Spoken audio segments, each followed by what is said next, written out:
Hace el viernes pasado estuvimos trabajando con máximos, mínimos, evaluados de crecimiento y de decrecimiento de funciones. Aquí está, máximos, mínimos relativos, evaluados donde la función crece y decrece. Y hicimos un par de ejercicios.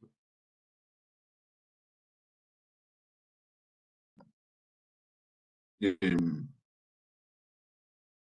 también tuvimos un control,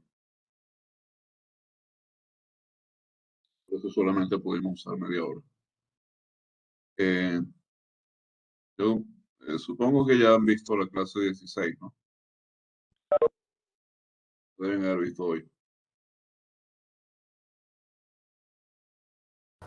Sí, Sí, hoy vimos la 17 y 18. 17 y 18. Quiere decir que nos volvimos a atrasar un poco. Eh, no hemos hecho ejercicios de concavidad,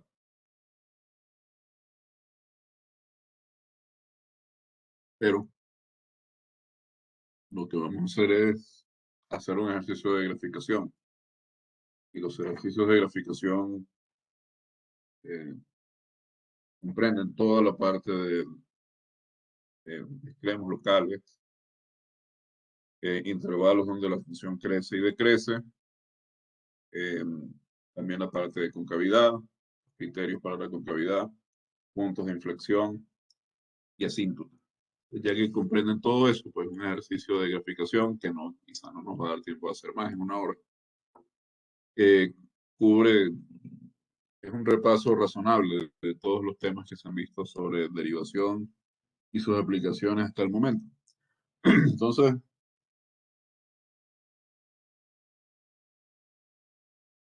como decía, hagamos un ejercicio de este tipo. Sería ya la clase 16 para el viernes, con 2 horas disponibles, atacar las clases 17 y 18. Estos problemas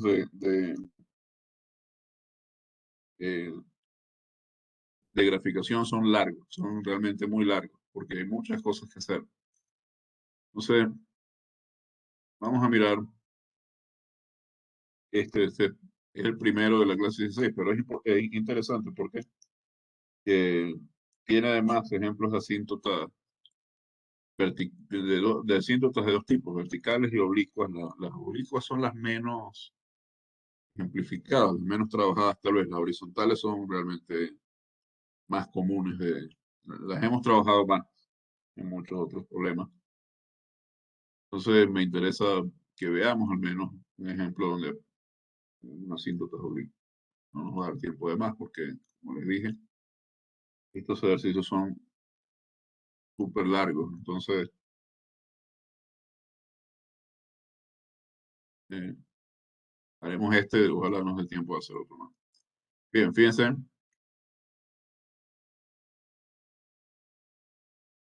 tenemos esta función, queremos bosquejar su gráfica, es decir, dibujar su gráfica sin recurrir a ningún eh,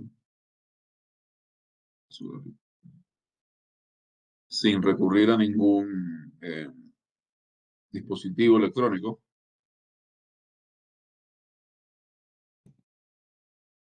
de manera que quede razonablemente parecida a lo que debe ser. Luego podemos comparar, por supuesto,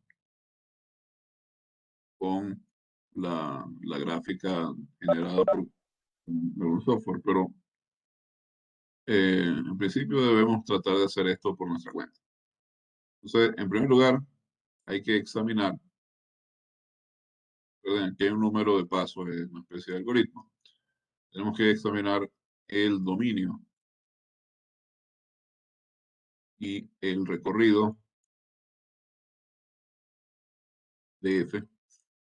A veces el recorrido va a ser un poquito difícil de analizar y no lo vamos a hacer de entrada, pero lo que sí podemos analizar de entrada es el dominio. Fíjense que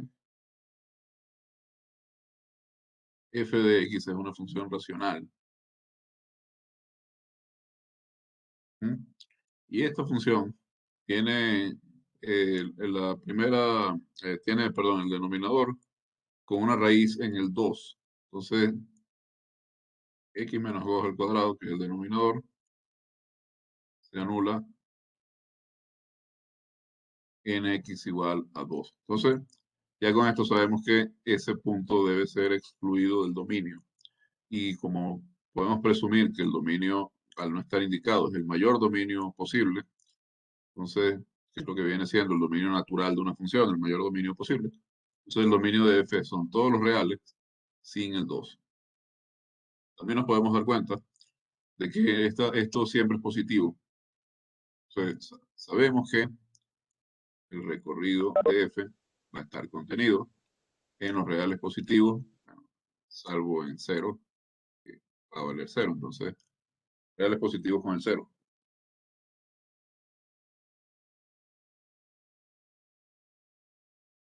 No, perdón, disculpen, esto mire mal. Fallé un poco, esto no es cierto, porque no era x al cubo, no era x al cuadrado, era x al cubo. Había copiado mal el ejercicio, porque vi mal el cubo. Bien, entonces, un segundo paso. Como decía, aquí el recorrido no lo vamos a obtener así de buenas a primeras. Un segundo paso es mirar las intersecciones con los ejes coordenados. Intersección con los ejes coordenados. Hasta ahora no hemos aplicado, por supuesto, ninguna noción de cálculo, hemos derivado, pero lo vamos a hacer a partir del paso número 4 en adelante. Para hallar las intersecciones con los ejes coordenados, primero, la más fácil es, por supuesto, la intersección con el eje Y. Y con el eje Y. Eso lo obtenemos simplemente evaluando f en 0.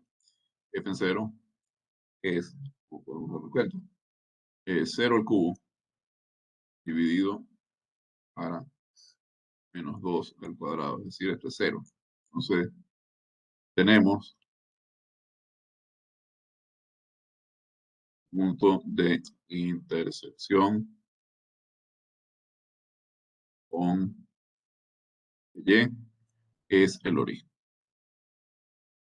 El punto de intersección con el eje Y es único siempre. Recordemos que si uno tiene una curva cualquiera en el plano, traza una recta vertical, si esa recta interseca en más de un punto a la curva, entonces esa curva no representa una función, no es la gráfica de una función.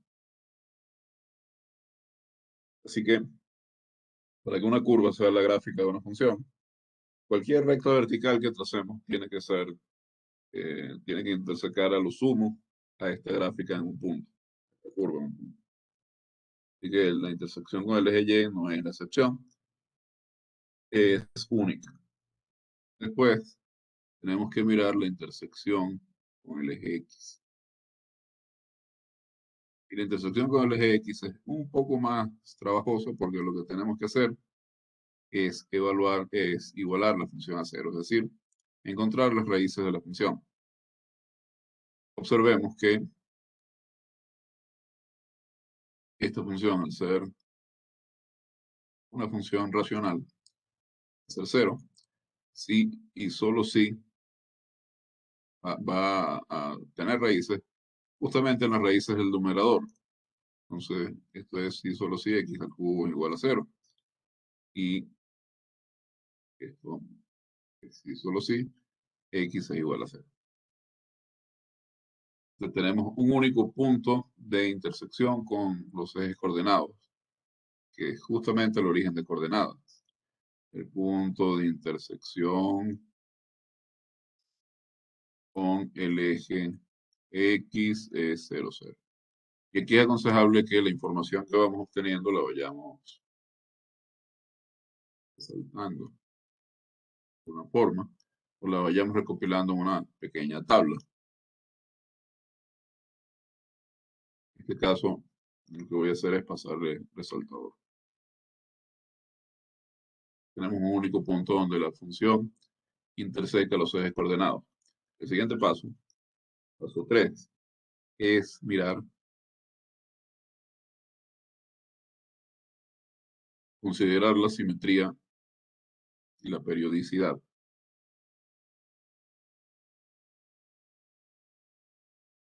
Ya sabemos que hay funciones que no son ni pares ni impares. Y la periodicidad realmente solo la vamos a examinar en las funciones trigonométricas. Esta no es una función trigonométrica, no es una función periódica. Vamos a mirar. Ay, aquí. Ese X al cubo lo había borrado más abajo y no lo borré, no lo cambié en el enunciado.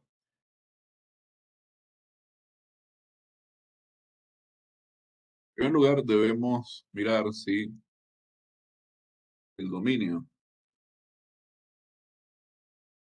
de la función es simétrico. En este caso, el dominio de f es el conjunto de los números reales salvo el 2. Esto es igual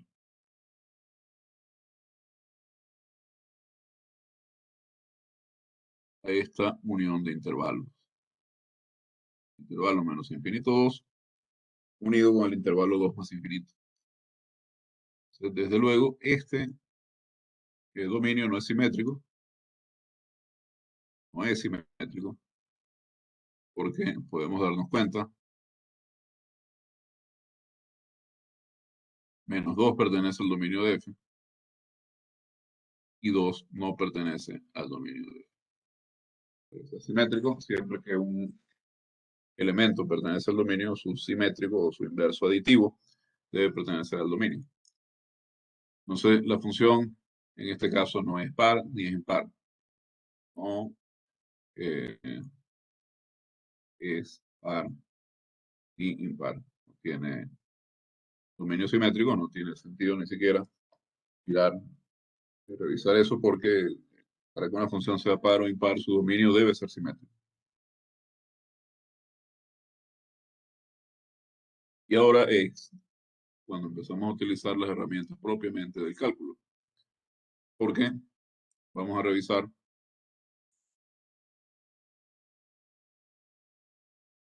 los intervalos de monotonía y los extremos locales. Para hacer esto debemos derivar la función.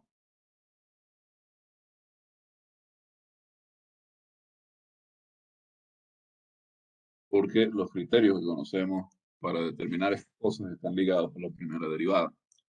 Entonces tenemos que derivar la función q dividido para menos 2 al cuadrado.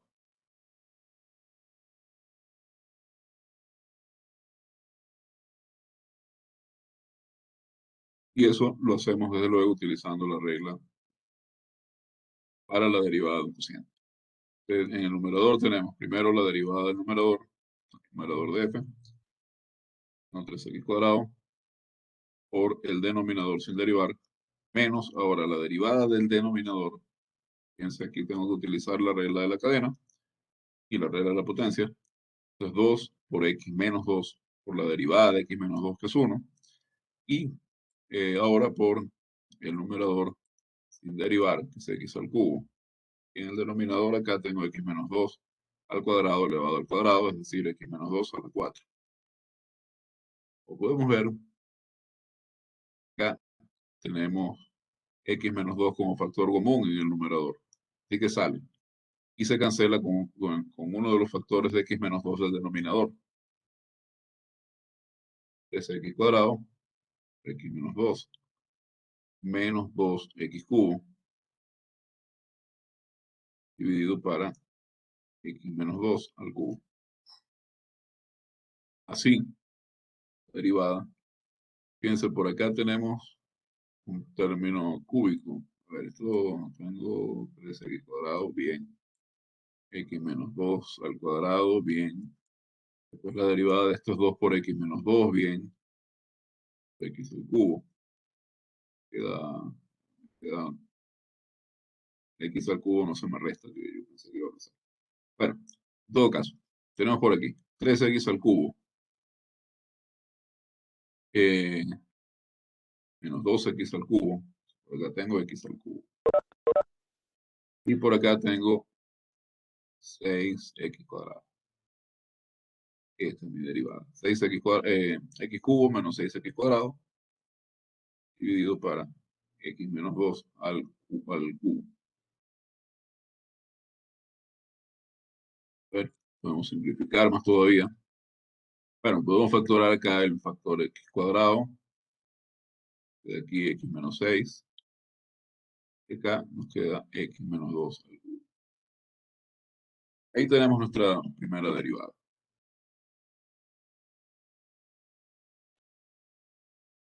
Lo que debemos examinar de la primera derivada son sus cambios de signo. Entonces, tenemos primero que ver dónde se anula.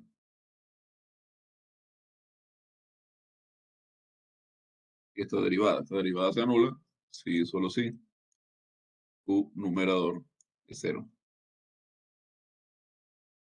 Numerador es 0.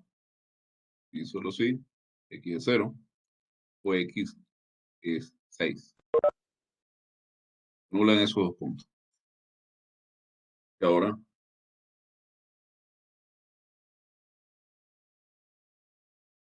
podemos mirar los cambios de signo.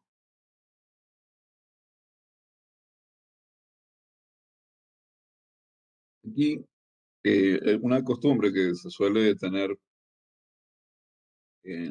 cuando uno quiere resolver este tipo de problemas es hacer una tabla. También se puede mirar, eh, mirar los signos, evaluar cada caso por separado. Pero una tabla nos presenta esto en una forma resumida y un poco más fácil de checar. Fíjense, eh, que aquí pues, todos no podemos determinarlo, obviamente.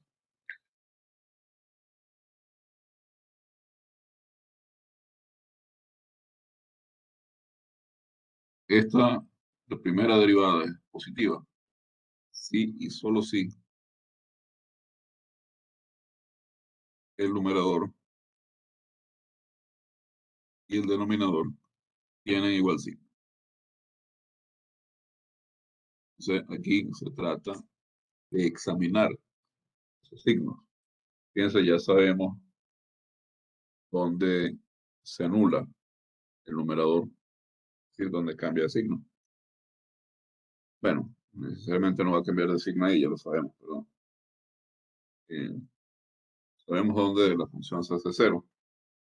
Así que vamos a particionar los números reales en esos dos puntos.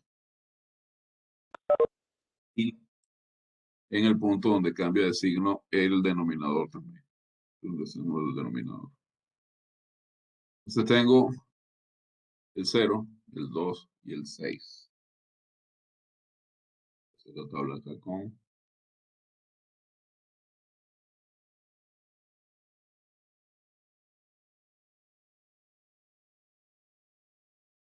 tengo el numerador. Vamos a separar los factores del numerador. X cuadrado menos 6. Tengo el denominador. Y acá voy a tomar los intervalos menos infinito 0, 0, 2 y los, 6 y 6 infinito. Positivo. Entonces, fíjense que x cuadrado es positivo en todos estos intervalos. Positivo acá. Esto ni siquiera tenía necesidad de estudiarlo, porque como esto siempre va a ser positivo, me interesan los cambios de signo de x menos 6 y x menos 2. Entonces, esta línea incluso podemos obviar. Y eso nos da un intervalo menos que analizar acá.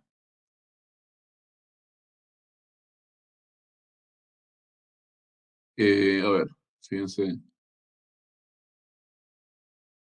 puedo mirar solamente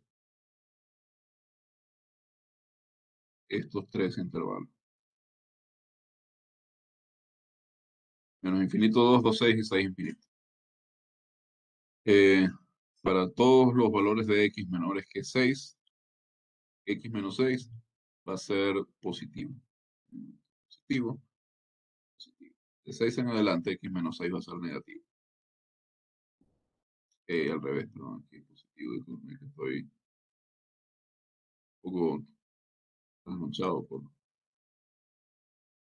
he tenido que dormir muy poco calificando cosas. Ya las notas del CP están enviadas a la profesora del CD.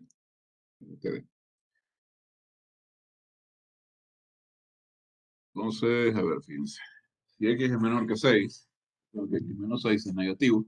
Si x es mayor que 6, x menos 6 es positivo. Si x es menor que 2, x menos 2 es negativo. Y en consecuencia, x menos 2 al cubo es negativo.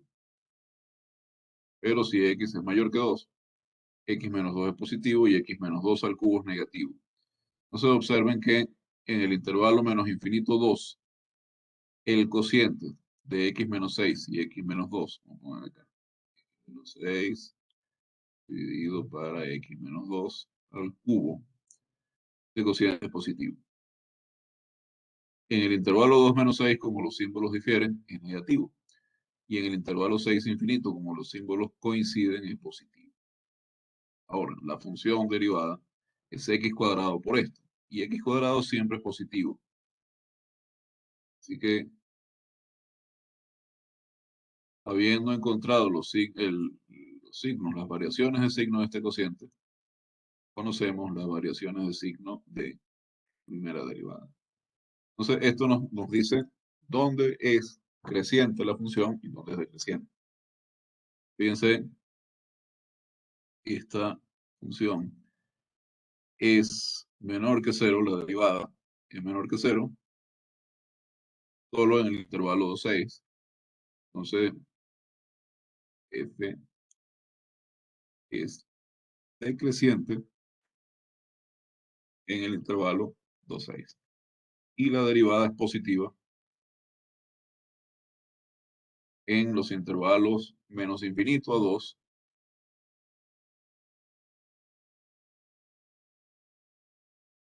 y 6 más infinito. Positiva en la unión de esos dos intervalos, lo cual implica que f es creciente en la unión de esos dos intervalos.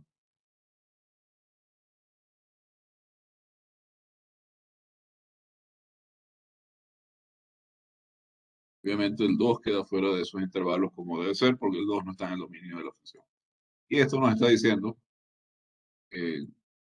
recuerden, la función, la derivada se anula en el 0 y en el 6.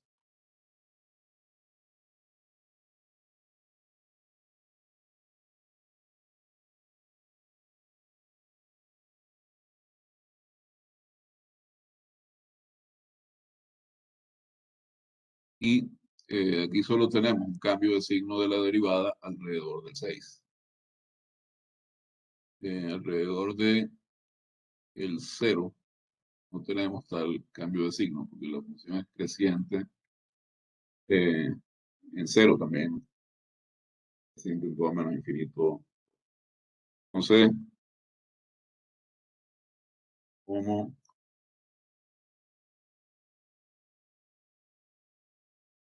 la derivada es negativa en 2,6, menor que 0, y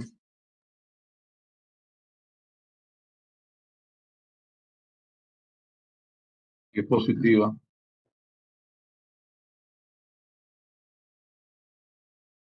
6, infinito positivo.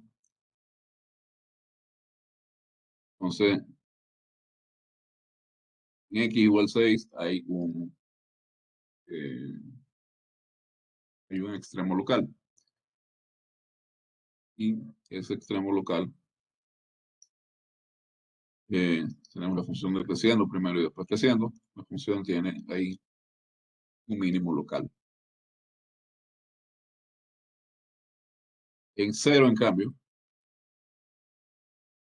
no hay un extremo local,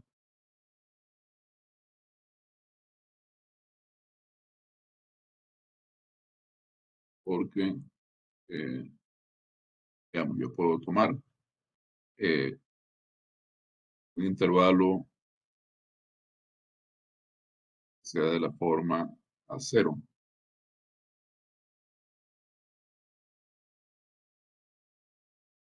Cero, la función y la derivada es positiva.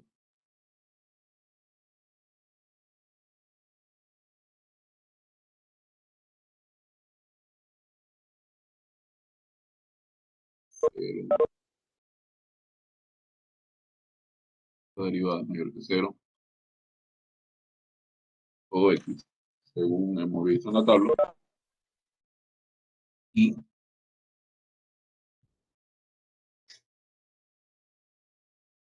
cero b, derivada es negativa, perdón, todo a,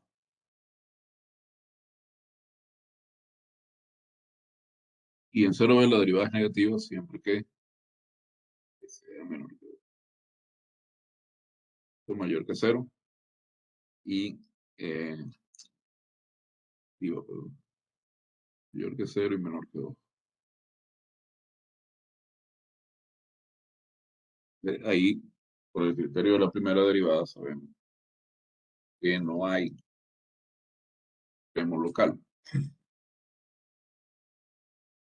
Después de revisar los intervalos de monotonía y ver dónde están los extremos locales, si los hay, tenemos que revisar los intervalos de concavidad y ver dónde están los puntos de inflexión, si los hay. De la parte, sí, sí, sí,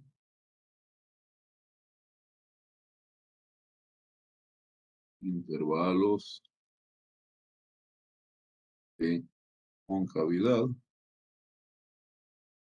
y puntos de inflexión. Los criterios para la concavidad están ligados a la segunda derivada. Porque ya déme, pues, la derivada de x al cubo, cuadrado, x menos 2 al cuadrado, no lo derivo. Menos la derivada de x menos 2 al cuadrado es 2 por x menos 2 por x al cubo, que no lo derivo tampoco. X cubo menos 6x cuadrado menos x al cubo, me queda x al cubo menos 6x cuadrado. Bien. Ah, ya va. Y todavía es a la 4. Todavía aquí no he cancelado nada.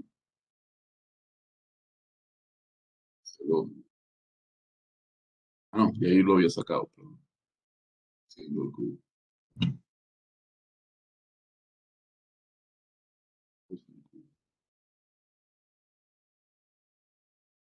Eh, ¿Qué? Cambios de signo acá dependen del cuadrado acá de los cambios de signo de x menos 6 y de x menos 2. Siempre, eh, siempre hay que verificar todo. Porque tengo mucha prisa, quiero verificar todo veces que haga falta. Eh, Porque puede equivocarse sumando cosas, dando cosas o multiplicando cosas.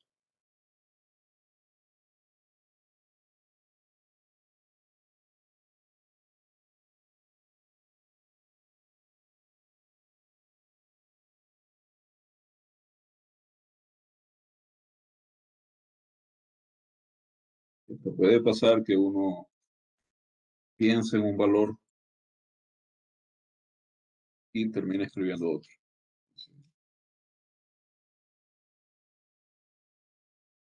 Siempre que uno pueda verificar.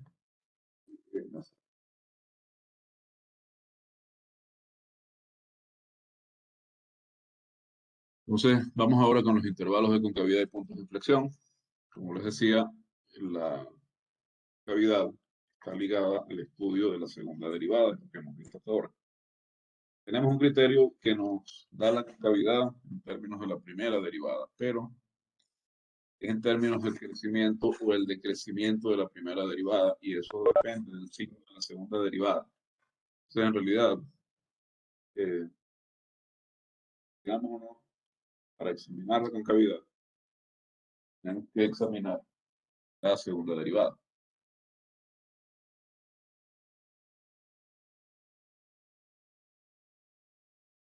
Entonces, tenemos que derivar la primera derivada. Y la primera derivada, como hemos visto, es esta función. Ahora,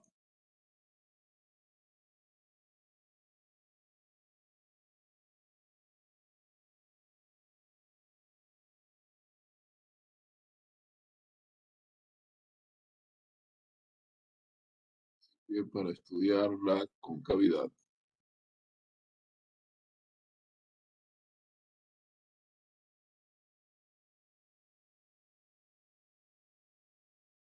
debemos derivar esta función.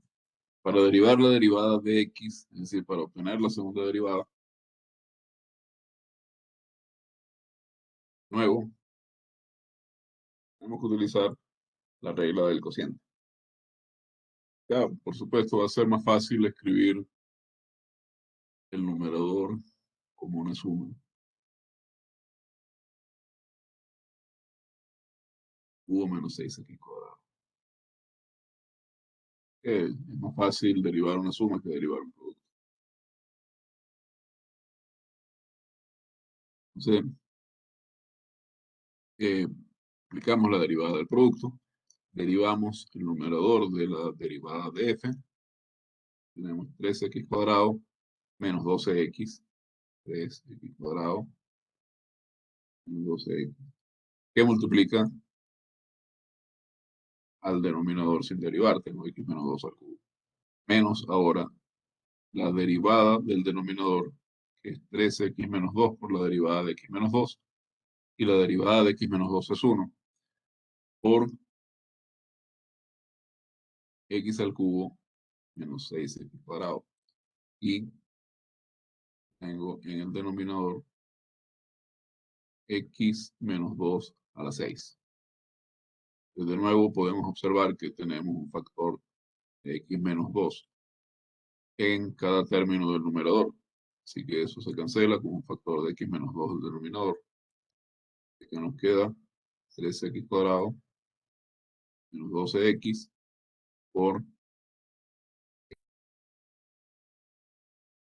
x menos 2 es x al cubo menos 6x cuadrado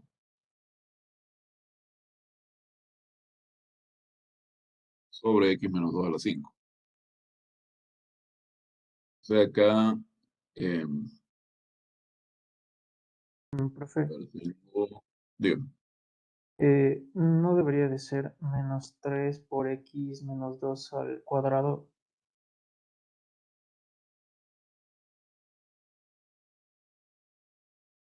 sí,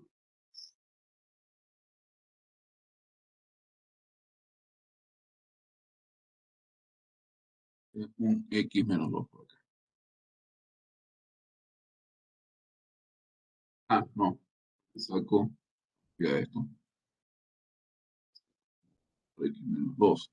Me queda acá, x a la 4. Acá me queda x menos 2.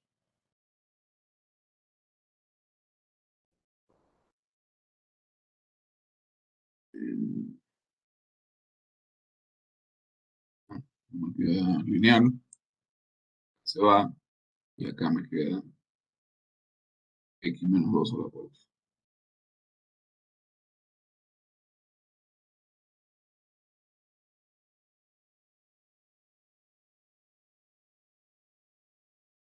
Esto es x menos 2 al cuadrado, cubo, sale x menos 2 al cuadrado.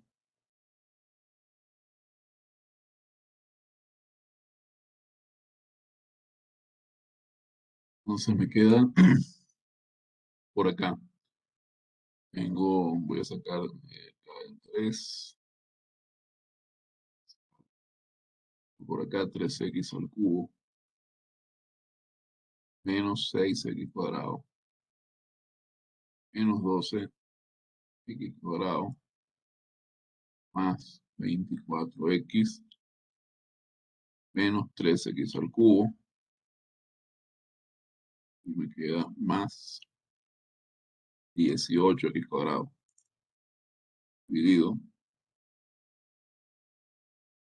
para x menos 2 a la 4. 3x al cubo se cancela con este menos 3x al cubo. Después tengo por acá, menos 6x cuadrado menos 2x cuadrado me suma 18x cuadrado. Entonces cancela. Me queda 24x nada más. 4x y en el denominador me queda x menos 2 a la 4. Entonces, observamos que x menos 2 a la 4 es mayor que 0 para todo x distinto de 2, es decir, para todo x perteneciente al dominio de f, porque el 2 no está incluido. Entonces, el signo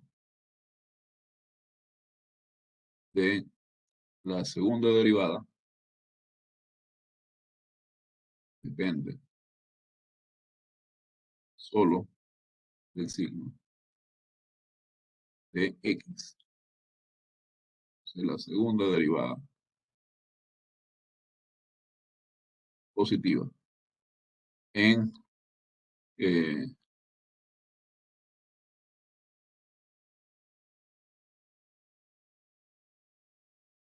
x mayor que 0. Y la segunda derivada es negativa en x menor que 0. Fíjense que por acá, justamente en 0, la segunda derivada es 0.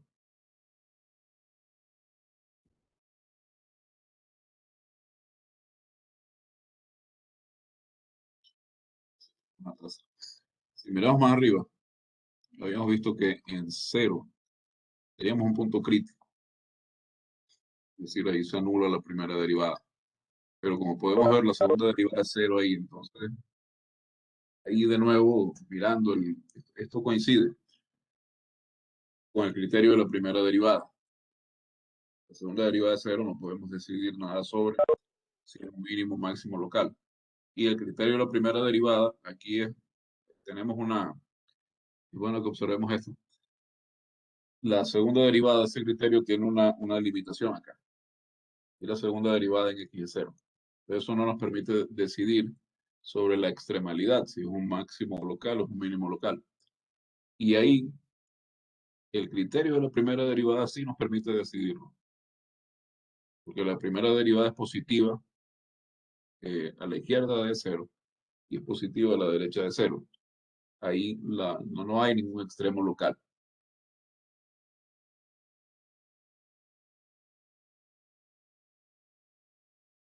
El criterio de la primera derivada es más poderoso que el de la segunda. Permite resolver casos que la segunda no puede resolver. Entonces, fíjense, de acá sacamos datos sobre la concavidad de la función y los cambios en la concavidad. La función f es cóncava o, como dirían algunos textos, cóncava hacia abajo si x es menor que 0.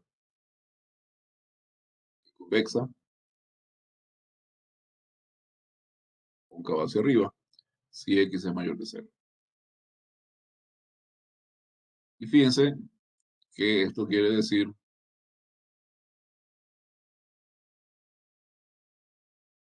que en x igual 0 hay un punto de inflexión.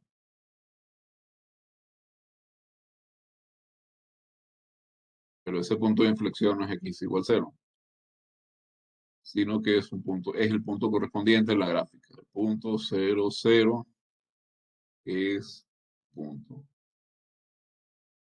de inflexión y es el único que vamos a encontrar. Es el único lugar donde hay un cambio de concavidad. Finalmente, que sería el paso 6, tenemos que estudiar las asíntotas. Paso 6. O sea, aquí hay dos candidatos naturales. Bueno, hay un candidato natural para tener una asíntota vertical. Veamos las asíntotas verticales primero. Asíntotas. Asíntotas. Claro.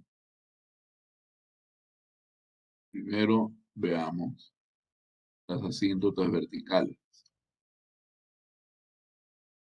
Como podemos observar, el dominio de la función no incluye el 2. Ahí hay un candidato a una asíntota. Tenemos entonces que examinar límites,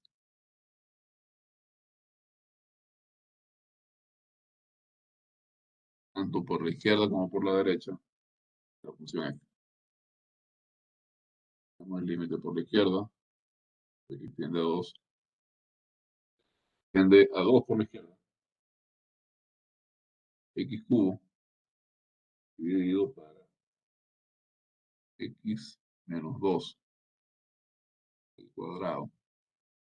Entonces fíjense que x al cubo tiende a 8, tiende a un número positivo, una constante positiva.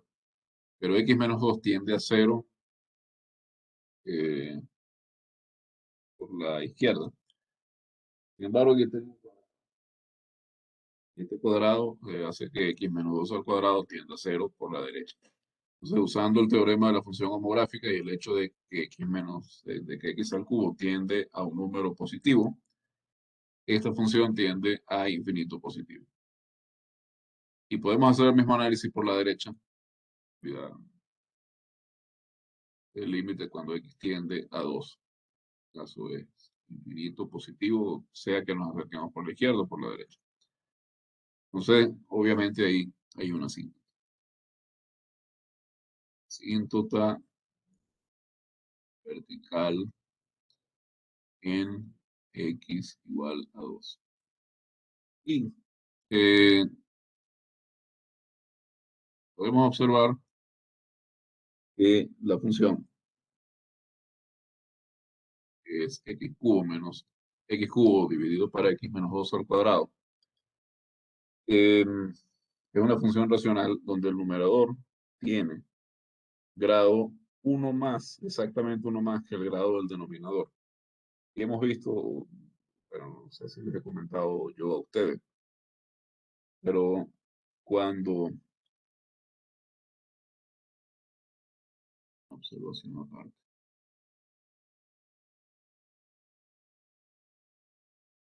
grado de x cubo es justamente el grado del denominador azul. Fíjense una cosa, si x tiende a infinito, no infinito positivo acá, em, este x cubo se comporta como x cubo es x cubo, pero x menos 2 al cuadrado se comporta como x cuadrado. Es x cuadrado menos 4x 4. Si x es muy grande, la forma en la que aumenta este término es más rápido que la forma en que aumenta este término. Lo que estoy diciendo con palabras coloquiales, el comportamiento asintótico de cualquier polinomio es igual al comportamiento de su término principal, es decir, de su término de mayor grado.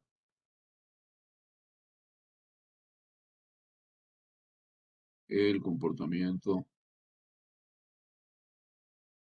asintótico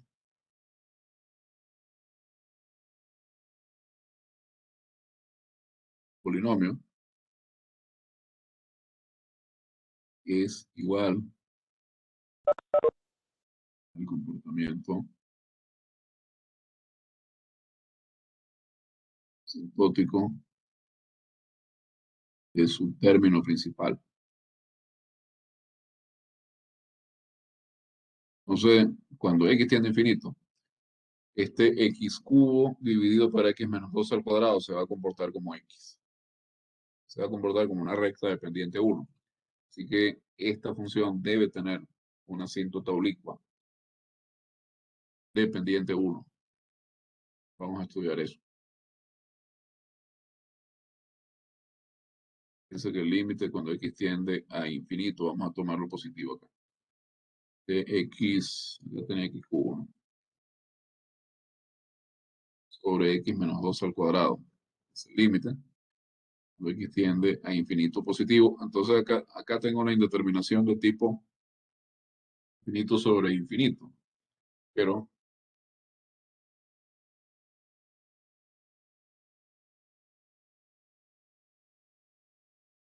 recuerden que este tipo de indeterminaciones nosotros resolvemos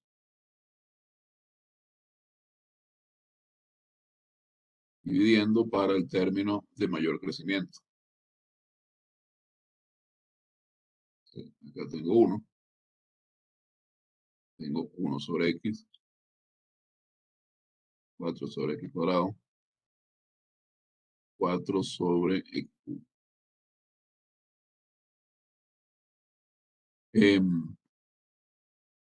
Acá aplicando los teoremas de crecimiento, qué sé yo, vamos a ver que el denominador tiende a 0. Y al tender a 0 el denominador, este límite es infinito.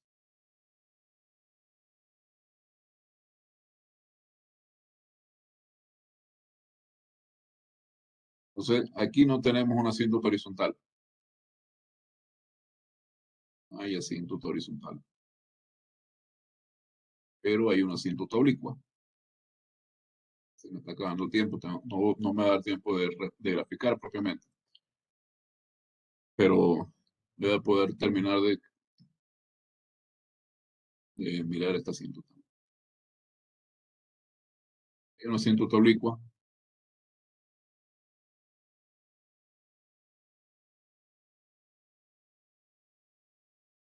Justamente lo que quiero mostrar ahora.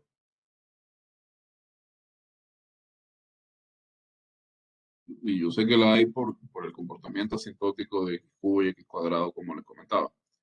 Entonces, primero, este A lo hallo calculando límite cuando x tiende a infinito, de f de x dividido para x. Ese límite es el límite cuando x tiende a infinito, positivo, de x cuadrado para x cuadrado 4x más 4. Porque estoy multiplicando esta función x cubo sobre x cuadrado menos 4x más 4 sobre x. Estoy multiplicando esa función por 1 sobre x. Entonces me queda esta. Cuando tomo el límite de la manera que ya sabemos que hay que tomarlo, pues eso nos va a dar 1.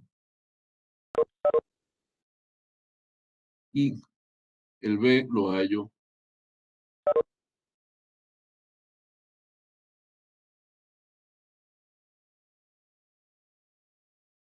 calculando este límite. Límite cuando x tiende a infinito de x cubo acá, x menos 2 al cuadrado acá, menos x. Es decir, el límite de x tiende a infinito,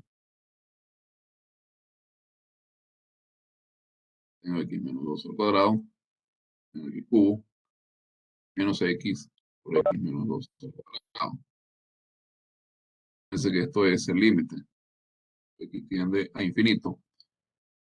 Acá tengo, por supuesto, tengo x cubo menos x cuadrado menos 4x más 4 multiplicado por x. Entonces aquí tengo menos x cubo 4x cuadrado 4x todo con signo menos. X menos 2 al cuadrado. Este es el límite cuando x tiende a infinito positivo. X cubo se va con x cubo. Entonces tengo por acá 4x cuadrado menos 4x. Y x menos 2 al cuadrado. El límite, cuando x tiende a infinito positivo, ya sabemos cómo lo. Fíjense, acá nos queda, acá tengo un polinomio cuadrático cuyo término principal tiene coeficiente 4. Y en el denominador tengo un polinomio cuadrático cuyo término principal tiene coeficiente 1. Yo sé que esto me va a dar 4 porque tienen el mismo grado. Entonces tenemos una asíntota oblicua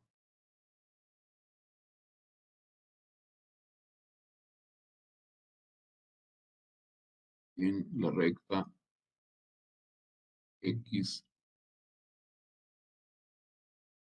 Ustedes juntan todos los datos que hemos recopilado estudiando las derivadas de la función y pueden hacer una gráfica bastante precisa de la función f. Bueno, creo que ya es la hora de terminar, ya son las 10. Entonces nos vemos el viernes y ahí cubriremos ya tanto la optimización como las razones ligadas. Gracias, profe. Gracias, Inge. Luego, Hasta luego, profe. Gracias, Inge. Hasta luego. luego.